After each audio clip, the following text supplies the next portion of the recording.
Senhor,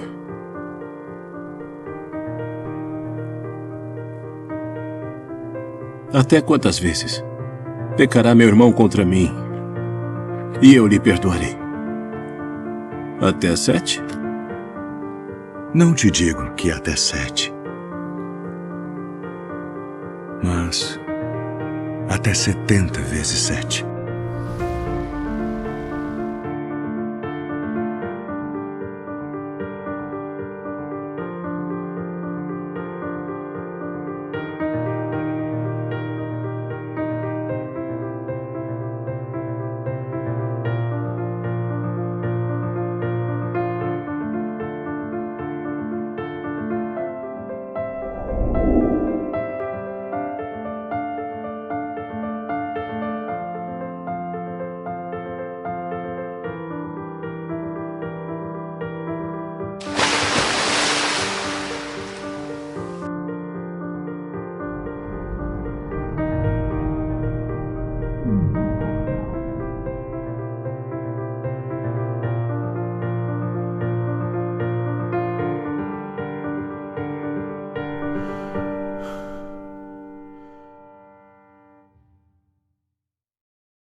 Boa noite.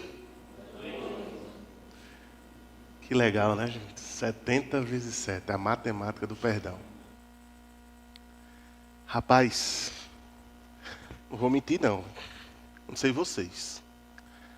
Mas no primeiro domingo que começou a falar desse negócio de perdão, meu amigo, comecei a mexer um negócio comigo que...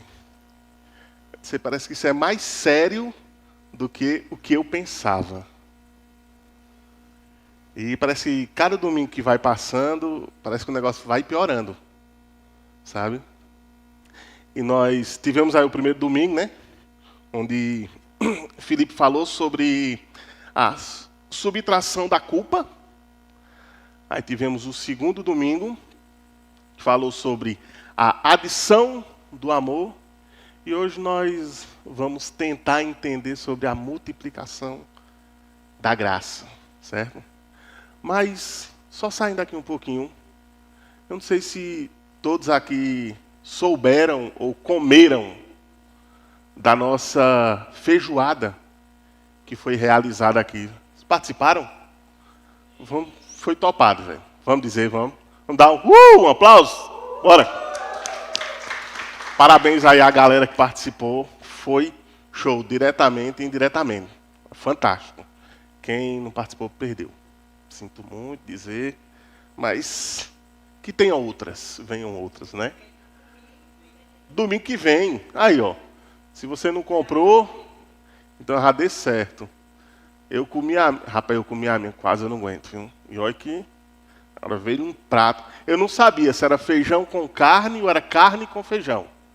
Porque minha amiga era carne, véio. Pense, e olha que eu sou bom de boca, mas aquela estava virada. E você pai de novo. Aí depois de 12 anos aí, sem saber o que é estar correndo atrás de menino, vou ter essa sensação novamente. Que Deus me abençoe. Nos abençoe, né, meu amor? Então, gente, voltando aqui, seria legal a gente pensar em algo que só podemos subtrair a culpa e adicionar o amor se houver a multiplicação da graça. É meio ilógico a gente tentar desconciliar uma coisa da outra, que é meio que um conjunto. Por isso que quando a gente falou sobre falar de perdão, pensou sobre falar de perdão, dividimos e cada um a gente tentou botar aí uma equação para tentar fechar e dar um norte a tudo isso. E eu queria começar a falar um pouco sobre esse cara aqui. Não sei se vocês já ouviram a história dele ou já viram. Gary Leon. Mais conhecido como o assassino de Green River. O Rio Verde, né? Seria isso em inglês? Assassino de Green River. Olha a frase que o cara disse. Sempre quis saber como era... Cadê? Dá para ver aqui, ó. sempre quis saber como era matar alguém. Esse cara, ele foi condenado por 49 assassinatos. 49. Só que na conta dele, ele matou 71 pessoas. E algumas coisas não conseguiram comprovar, mesmo ele falando, mas não tinham provas bastantes. E esse cara, ele era tão frio, mas tão frio de um jeito, que ele passou 2 vezes naquele teste de mentira e não conseguiram pegar ele. O cara era vamos dizer assim, um psicopata nato. Um serial killer que ele conseguia fazer a coisa bem feita. E é interessante que quando você lê um pouco da história dele, que você vai entender, o lar que ele foi criado, ele era o segundo de 3 irmãos. Ele foi criado num lar onde a mãe dele era muito autoritária. Era tipo uma ditadora na casa dele.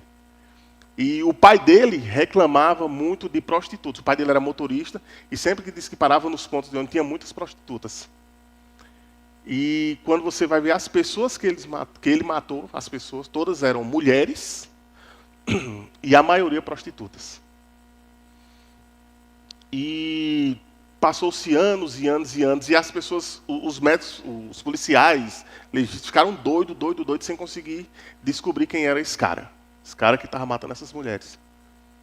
E chamaram até um outro psicopata, que estava preso, para tentar entrar como seria a mente desse cara funcionava para ele matar as mulheres. E não conseguiram.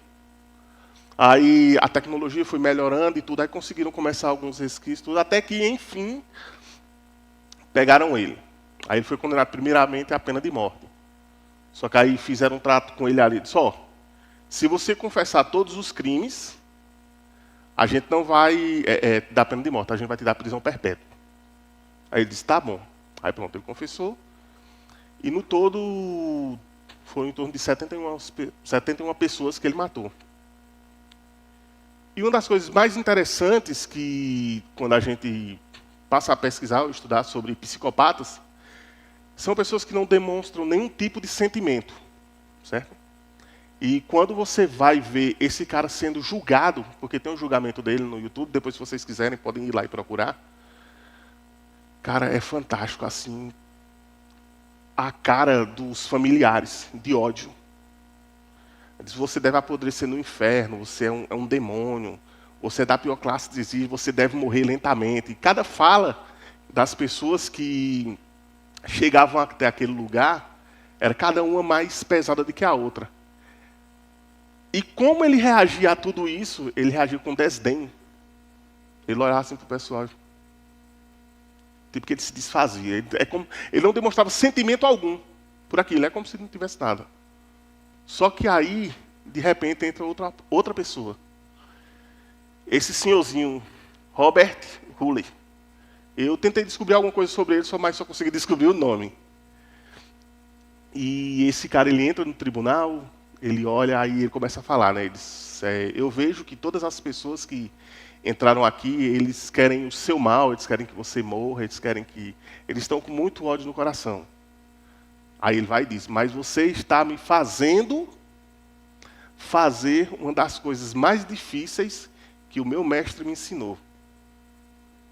E por incrível que pareça, esse cara também foi da igreja.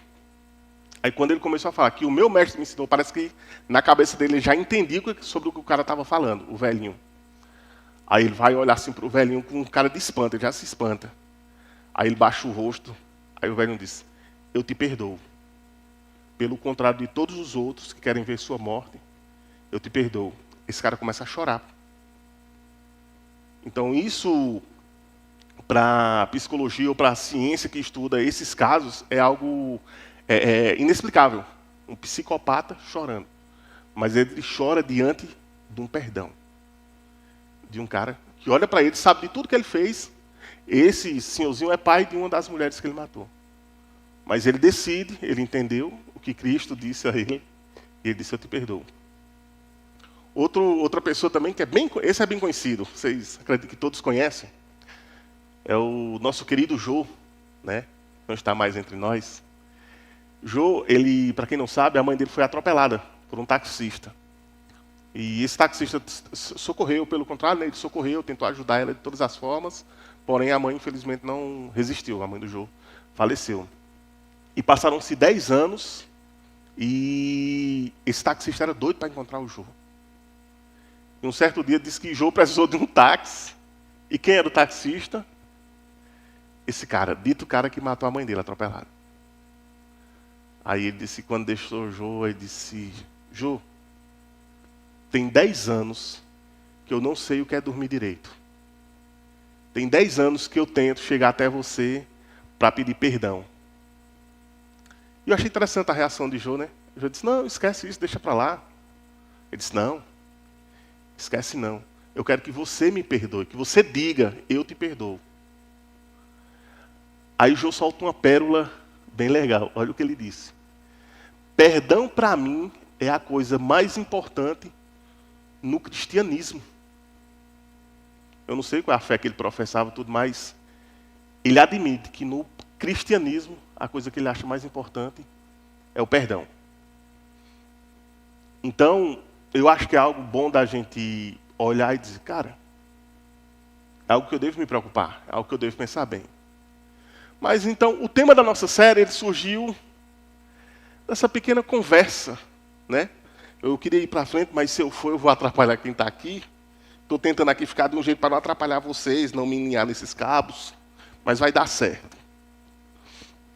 Pedro, é interessante que Pedro sempre soltava algumas falas, né? Ele perguntava algumas coisas e sempre a resposta de Jesus em relação ao que Pedro perguntava ecoa até os dias de hoje, né? E Pedro chega e diz, Senhor, quantas vezes deverei perdoar o meu irmão quando ele pecar contra mim? Ele faz a pergunta e ele mesmo responde. Até 7 vezes? Eu acredito que se fosse uma mulher, ela iria ficar com raiva. Porque ela pergunta, ela responde, ela fica com raiva, não é isso? Diz que mulher é assim, né? Mas não. Pedro pergunta e Pedro responde. Até 7 vezes? E é interessante a gente entender isso até 7 vezes, porque existia naquele tempo, né, o costume de o perdão teria que ser dado até 3 vezes. E tinha um rabino, na época, que ele dizia, olha, se falharem contra ti, ou se alguém pecar contra ti, você perdoa uma vez. Se falhar a segunda, você perdoa 2 vezes. Se falhar a terceira, você perdoa 3 vezes. Agora, se falhar a quarta, aí não. Você não perdoa mais. Só que isso, ele não tira isso aleatoriamente. Ele tira isso da Bíblia. Ele vai lá no Novo Testamento e ele vê quando Deus fala para alguns povos, que fala sobre perdoar 3 vezes, na quarta Deus vai agir com julgamento sobre aquele povo. Então eles tiram essa base disso.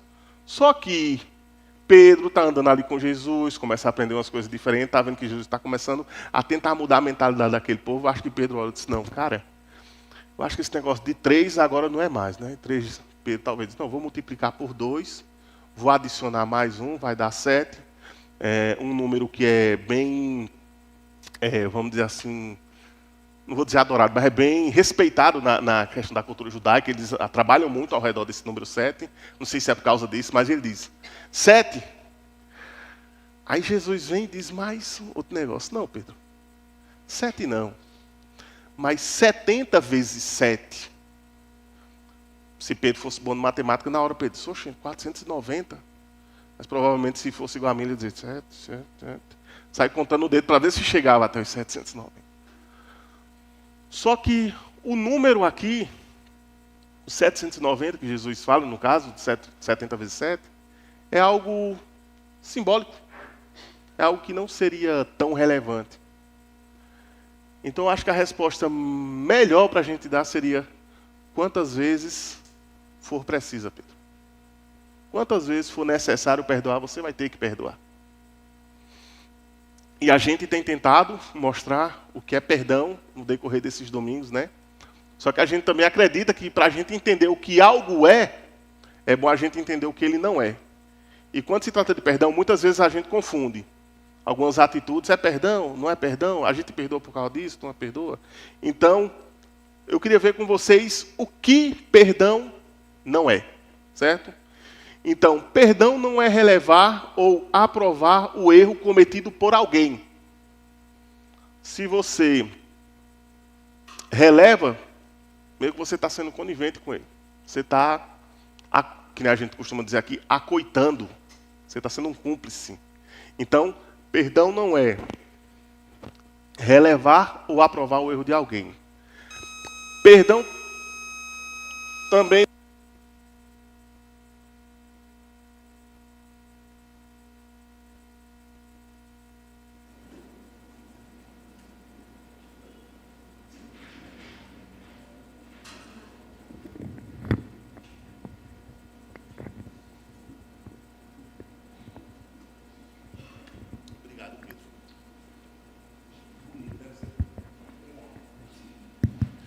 Oi. Então, perdão também não é deixar de acusar depois que o erro foi reparado. Muitas vezes a gente deixa de acusar o outro, mas a gente não perdoou. O nosso coração ainda está amargurado com a atitude dele. Então, muitas vezes a gente diz, não, eu perdoei porque eu não falo mais sobre isso. Isso não quer dizer que você perdoou. Terceiro, afirmar eu perdoo e provar uma instantânea libertação. Isso também não é perdão. Eu acho interessante, tem muita gente que diz, não, eu perdoo. Mas quando você vai ver a reação daquela pessoa com a outra que ele disse que perdoou, é como quem não suporta ver, sabe? Quando ele vai falar sobre aquela pessoa, você percebe aquele peso, aquele algo ruim na fala dela. Não perdoou, pô? Por que tu está assim? Não era para estar assim. Isso não é perdão. Perdoar também não é esquecer completamente que algo errado aconteceu. A gente tem uma memória boa, eu acredito. A minha é meio falha, mas todos os erros que foram cometidos contra vocês, ou contra mim, eu acredito que se foram erros que marcaram, que foi algo ruim, isso você carrega até hoje. Então, não é algo que a gente esquece. É algo que não dói mais. É algo que, se a gente lembrar, não vai nos machucar. Outro, restituir a confiança àquele que cometeu o erro. Pronto. Isso também não quer dizer que é perdoar. Não quer dizer que, não. Deixa eu ver aqui. P. Jones. Minha mãe, Goretona. Goretona fez algo contra mim. E eu olho para a Goretona e passo anos e anos sem falar com ela. E eu digo, não, eu vou perdoar a senhora e o nosso relacionamento vai continuar do mesmo jeito que era antigamente. Não quer dizer que isso é perdoar. Não quer dizer que eu tenho que ter o mesmo relacionamento da mesma maneira que era antigamente. Imagina aí, se você que tinha um amigo que entrava na sua casa, você sempre confiou, deixava a chave da casa e, de repente, você descobre que esse amigo estava te roubando. Você pode até perdoar ele, mas você vai ter confiança em deixar ainda a chave da sua casa com ele? É tolice, para não chamar de burreza. Desculpar alguém por um mal-entendido ou julgamento. Desculpa, a gente entende que é tirar a culpa. É quando eu faço algo sem querer. Tipo, eu vou, Dona Fernanda vai, está ali, eu vou, piso no pé da Dona Fernanda. Eu olho para a Dona Fernanda, desculpa, Dona Fernanda. A senhora foi inventada de botar o pé debaixo do meu. Então, aí eu me desculpo, porque foi algo que não foi intencional, foi sem querer. Mas beleza, já que a gente entendeu o que não é perdão, então, o que é perdão? Perdoar é uma decisão na mente e coração que marca o início de um processo de vida. É como se você viesse com algo ali e, a partir do momento que você perdoa, é como se algo novo começasse. Não sei se vocês já tiveram essa experiência de ter um problema com alguém. Eu já tive. E, de repente, no momento que você consegue perdoar essa pessoa, algo novo começa a partir daquele momento. Você libera o perdão e você começa a andar, viver e tudo. E você percebe, opa, algo novo em mim nasceu naquele dia. Eu não sou mais a mesma pessoa que eu era antes daquilo. Então, é um novo ciclo. Depois que contas são feitas, prejuízos são enumerados e culpados são apontados, ao invés de reivindicar justiça, o ofendido decide oferecer o perdão. Então, o ofensor é liberado da dívida e o ofendido é liberado do veneno mortal da amargura. Eu acho que uma das coisas piores de não liberar o perdão é esse veneno que fica dentro da gente. Esse algo ruim. Cara, não tem coisa pior, velho. Você vive no sentido da outra pessoa. Você não pode ver ele ou ela. Algo ruim acontece com você. Você não pode ouvir a voz ou ouvir o nome daquela pessoa. Que algo ruim ali acontece. Você muda quem você é por causa da outra pessoa. Então, eu queria agora entrar na multiplicação da graça. Eu queria ler um texto com vocês. Está em Mateus 18, 23. Por isso, o reino dos céus é como um rei que desejava acertar contas com seus servos. Quando começou o acerto, foi trazido à sua presença um que lhe devia uma enorme quantidade de prata. Como não tinha condição de pagar, o Senhor ordenou que ele, sua mulher, seus filhos e tudo o que ele possuía fossem vendidos para pagar a dívida. O servo prostou-se diante dele e lhe implorou: tem paciência comigo e eu te pagarei tudo. O senhor daquele servo teve compaixão dele, cancelou a dívida e o deixou ir. E ele vai. Mas quando aquele servo saiu, encontrou um dos seus conservos que lhe devia apenas 100 denários. Ele agarrou e o começou a sufocá-lo, dizendo: pague-me o que me deve. Então o seu conservo caiu de joelho e implorou-lhe: tenha paciência comigo, eu lhe pagarei. Mas ele não quis, antes saiu e mandou lançá-lo na prisão até que pagasse a dívida. Já perceberam que toda discussãozinha que tem umas pessoas em volta que ficam olhando, aí depois a conversa começa a correr? Aqui não foi diferente. Quando os outros servos, companheiros deles, viram o que havia acontecido, ficaram muito tristes e foram contar a seu senhor tudo o que havia acontecido. Então o senhor chamou o servo e disse: servo mau, cancelei toda a sua dívida, porque você me implorou. Você não deveria ter tido misericórdia do seu conservo, como eu tive de você?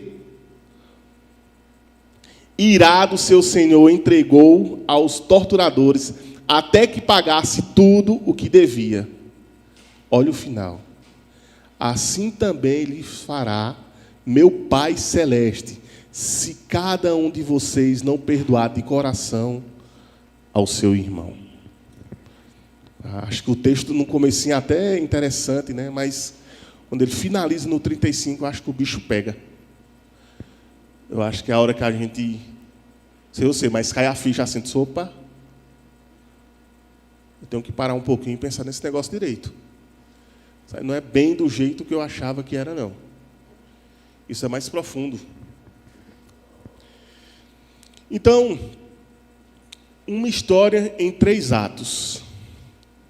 Primeiro, o rei e o servo devedor, com 10.000 talentos, seria, ou no caso, uma grande quantidade de prata. Para a gente ter ideia dessa quantidade de, vamos dizer, de dinheiro, vou dizer assim, que esse cara dividia a seu rei, era 10.000, né? Que nem diz aqui, 10.000 talentos. Desculpa, gente. 10.000 talentos. Então, se pegasse todo o dinheiro daquela província, que estavam ali ao redor, aquelas circunvizinhas ali, e somassem, daria ali em torno de 600 talentos só. Então, o que esse cara devia era algo incomparável. Era algo que não tinha possibilidade dele pagar ao seu senhor. Teve um cara que tentou ilustrar isso como se fosse 8.600 soldados, cada um com uma sacola de 30 quilos de moedas de prata. Isso dando cada um em torno de 9 quilômetros de pessoas andando só para pagar o dinheiro que esse cara devia. Então é algo fora do normal. Mas a história tem um segundo ato, né, que o servo ele é perdoado dessa dívida, dos 10.000 talentos. E seu conservo devedor não é. Para a gente ter uma ideia, o que o cara devia a ele, o seu conservo, era como se fosse, era 10 diárias de trabalho. O cara disse que era uma quantidade que você colocaria no bolso e levaria para pagar alguém. Era uma quantidade mínima, muito pouca, pouquíssima. E o terceiro ato, a justiça do rei ao servo ingrato e devedor dos 10.000 talentos. É interessante que a gente olha, né, quando a gente começa a ler todo o texto, e você vai percebendo, né, que vai tendo toda uma narrativa bem interessante, legal, tudo. Só que quando chega no final, algo surpreendente acontece, né? Alguém que tinha sido perdoado, porque ele não fez o mesmo com outra pessoa, o perdão dele foi cancelado. A graça que ele recebeu do seu Senhor, ele não passou adiante, ele não multiplicou. Ele guardou para ele. Esse cara, me perdoaram esse dinheiro que eu devia, agora eu vou fazer a festa, tudo. Agora tu me deve, não vou perdoar não, tu vai ter que me pagar. Então, essa é mais ou menos como ele tenta exemplificar a lógica do reino, que diz a conclusão da história. Vamos ler todos juntos? Volta aqui. Todo aquele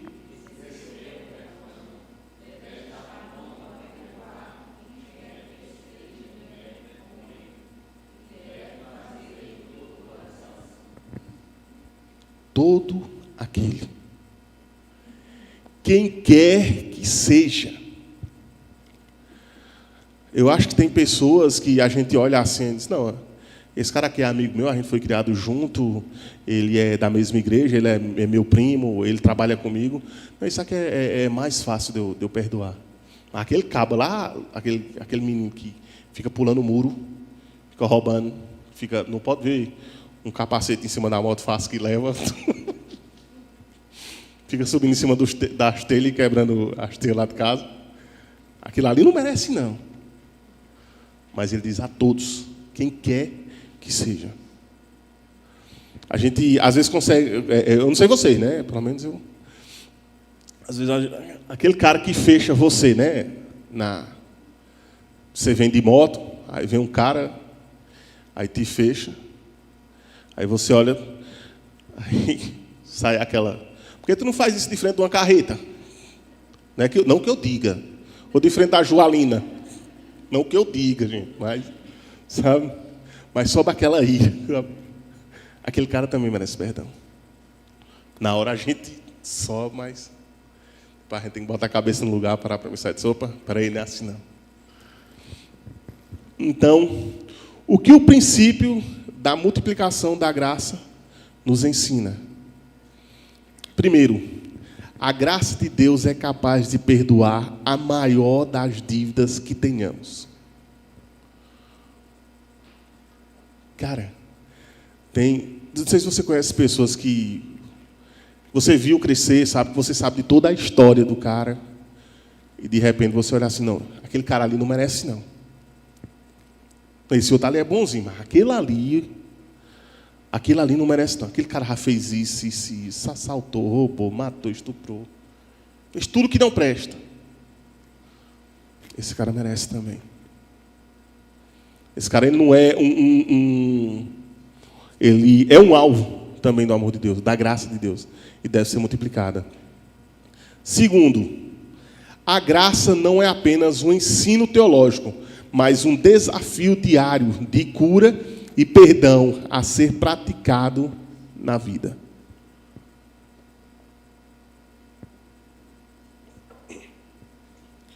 O perdão não pode ser escolhido egoisticamente, mas deve ser vivido na prática da nossa espiritualidade. Acho legal quando a gente ganha muitas coisas, né?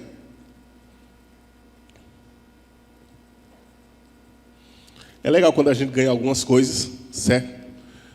Mas legal mais ainda é quando a gente consegue compartilhar essas coisas.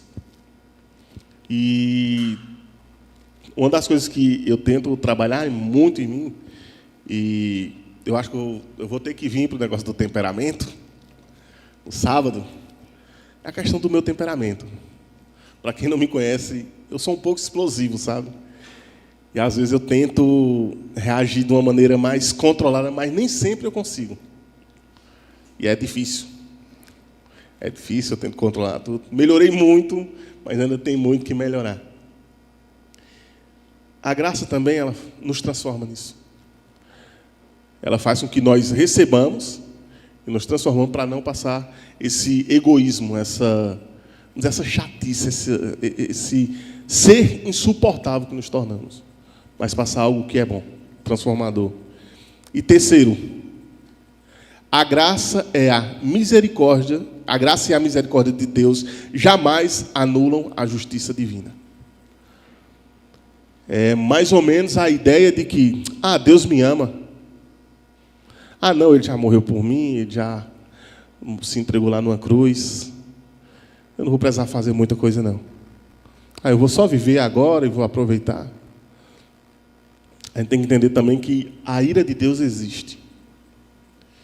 E ela recairá sobre todos aqueles que não entenderam a graça de Deus. É algo pesado de falar. Mas o inferno está aí. E muita gente vai para aquele lugar. Aqueles que não entenderam Jesus como Senhor e Salvador, que não entenderam a graça de Deus na vida deles, cara, infelizmente, quer queiramos, quer não, aquele lugar o aguarda. Perdão é a prática da misericórdia, obra da graça de Deus. Se você não perdoar, você não pode orar como Jesus ensinou. Jesus faz aquela oração linda, né? Pai nosso que está no céu, santificado seja o vosso nome. No final, quando ele termina, olha o que ele diz. Depois da oração do Pai Nosso: se perdoastes aos homens as suas ofensas, também vosso Pai Celeste vos perdoará. Se, porém, não perdoardes aos homens as suas ofensas, tampouco o vosso Pai vos perdoará as vossas ofensas. Eu fico besta quando eu escuto pessoas que dizem: cara, eu vou morrer, mas eu não perdoo essa pessoa. Cara, eu não vou perdoar ele nunca. Isso ali não vale nada. Em outras palavras, quando você diz: eu vou morrer e não vou perdoar essa pessoa, você está dizendo: Senhor, não me perdoa até que eu morra. Quer dizer, nunca. Vou refazer. Não me perdoa nunca. Se você abre a sua boca e diz: eu não irei perdoar essa pessoa nunca, você está dizendo: Senhor, não me perdoa nunca. Você tem noção o quanto isso é pesado? Isso não sou eu não, vê a Bíblia. Aí vou fazer igual o Felipe falou semana passada. Se você não é cristão, se você não segue esses ensinamentos, então fique de boa. Isso é só para quem é. Para quem acredita. Se você não perdoar, você não poderá ofertar. Olha o que diz Mateus 5, 23 e 24 sobre isso. Se, pois, ao trazer ao altar a tua oferta, ali te lembrares de que teu irmão tem alguma coisa contra ti, deixa perante o altar a tua oferta, vai primeiro reconciliar-te com teu irmão e então, voltando, faz a tua oferta. Até nisso. Quer dizer que se eu for ofertar e eu tiver mal com meu irmão, eu tenho que primeiro lá resolver o problema. Mas e se eu não resolver? A Bíblia está dizendo que não é para fazer. Então eu tenho que resolver. Simples assim. Mas não é só isso, tem mais. Se você não perdoa, você poderá adoecer. Interessante que eu estava lendo sobre algo, aí tem algumas doenças que podem nos acometer.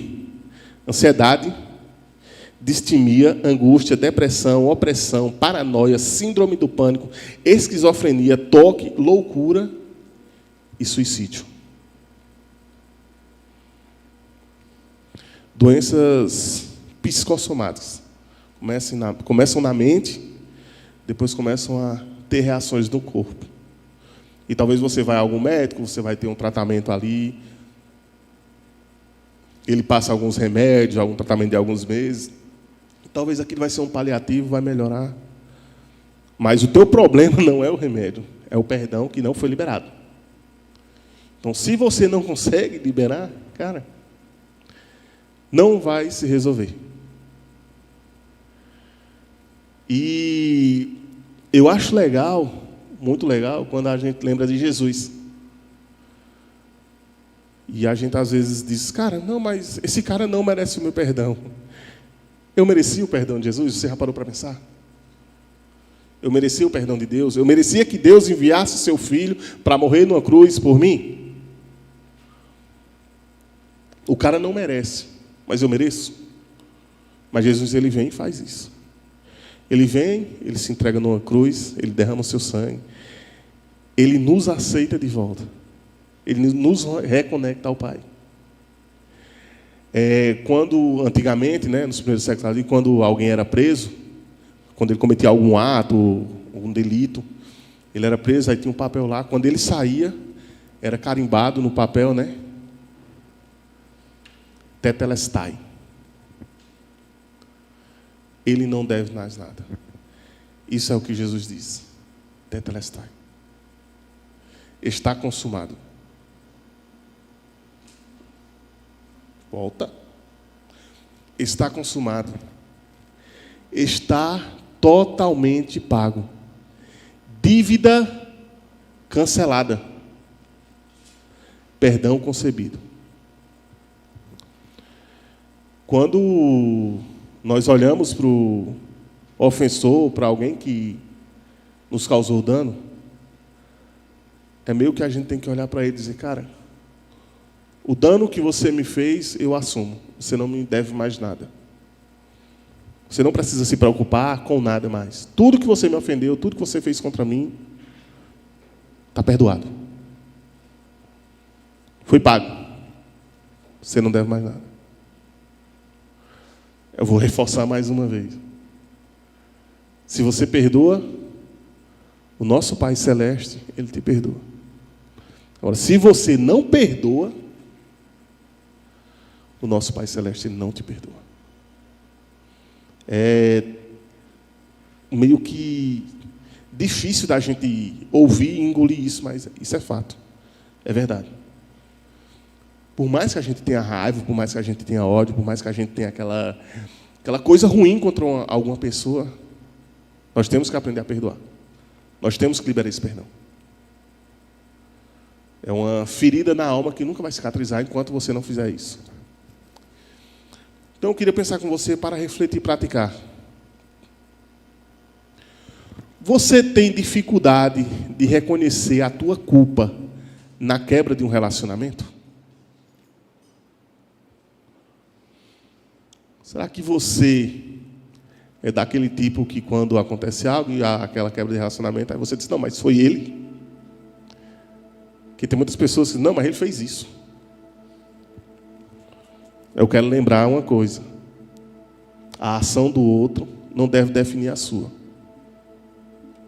Você nunca deve agir por causa da ação do outro. Se há essa quebra, vai lá. Ele não quer vir pedir perdão a você? Então vai lá, pede perdão a ele. Libera o perdão. Isso só vai te fazer bem. Isso não vai ser ruim para você. Talvez a sociedade lá fora vá dizer, você é besta. Você é bobo. Como é que você perdoa? Mas você se baseia pelo quê? Pela sociedade ou pelo que a Bíblia diz? Pelo que Jesus ensinou? Eu vou pelo que a Bíblia diz. Se eu souber que eu estou errado, que eu fiz algo, você pode ter certeza. Você é o primeiro a chegar e pedir, cara, me perdoa. Não vou ser burro a esse ponto, de carregar isso comigo. Segundo, como você pode tomar atitudes práticas de construir pontes em vez de construir abismo de separação? Eu acho que muitas vezes, quando alguns relacionamentos são quebrados, antes dele ser quebrado, nós conseguimos identificar que ele não está indo bem já. Então, eu acho que esse momento, esse sim é o momento da gente ter atitude para construir uma ponte, não um abismo. Uma área que eu sou mais forçado a fazer isso é no meu trabalho. No meu trabalho, eu trabalho com pessoal com poder aquisitivo alto. Então, muita gente quer que resolva as coisas rápido. Só que a gente sabe que tem um processo por trás de tudo. E não é que nem ele quer. E às vezes o cara se irrita. A minha tendência é o quê? Querer se irritar também. Só que da minha cabeça eu tenho que entender que a irritação dele não é comigo. É contra o processo. Então, se a partir do momento eu reviro da maneira que ele vem até mim, eu vou criar um abismo com esse cara. Esse cara provavelmente, na próxima vez, quando ele vier, ele não vai querer que eu atenda ele. Se eu não tentar criar um vínculo com ele, você pode ter certeza, a próxima vez que ele vier, ele diz, não quero ser atendido por esse rapaz, não. Que nem já aconteceu.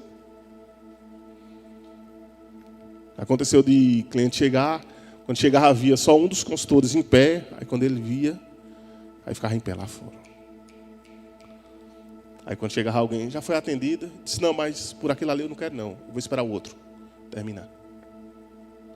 Por quê? Porque a gente criou um abismo. Eu estou usando isso só para ilustrar, na minha realidade, a de vocês pode ser outra. Mas da mesma maneira você pode fazer isso. Criar uma ponte que seja algo legal, algo que aproxime mais. E por último, tome a atitude de perdoar a pessoa que está magoada com você, assim como Deus em Cristo nos perdoou. E eu queria te encorajar nessa noite. Não sei se... provavelmente quando a gente começar a falar sobre algo desse assunto, já vem à nossa mente, né? Não sei vocês, mas... hoje, graças a Deus, eu não tenho esse problema com mais ninguém. Mas conheço muitas pessoas que têm. E eu não sei se vocês têm. Mas queria encorajar você, se você tem alguém que você sabe que você precisa pedir perdão, eu queria te encorajar, você essa semana procurar essa pessoa e pedir. Independente da atitude delas ou dele, se ele vai querer ou não. Mas você vai ter uma atitude de verdadeiro cristão. De alguém que entendeu o que Cristo nos pede. Que entendeu o que Cristo quer para a nossa vida. Que sejamos parecidos com Ele. Imagina ali, quando Jesus está lá sofrendo, açoite, botam a coroa, deixam ele despido, açoitando, tudo. E ele diz, Pai, perdoa-se, não sabeis o que faz. Imagina aí.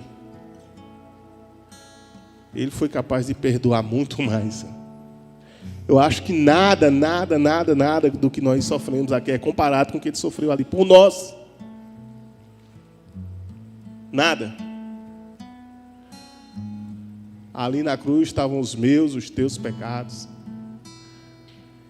E não só os de hoje, mas os pecados de ontem, os de hoje, os de amanhã, os do ano que vem, até o dia que nós morremos.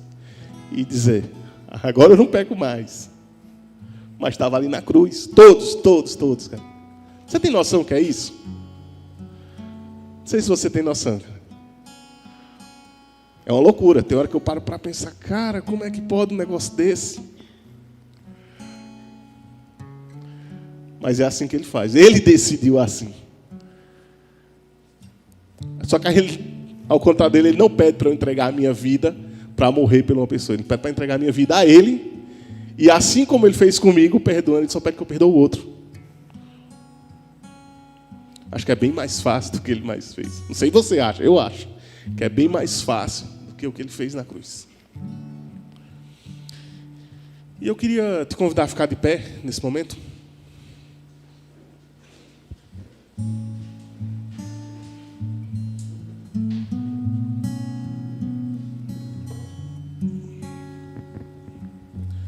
Os meninos Cacau e Pedro cantaram no começo Maravilhosa Graça, né? E realmente, ela é maravilhosa. Ela é tão maravilhosa que ela alcança o pecador, sabe? Que ela olha pra gente e diz, cara, você não merecia nada. Você merecia o pior. Tudo de ruim. Mas por Jesus eu vou te resgatar.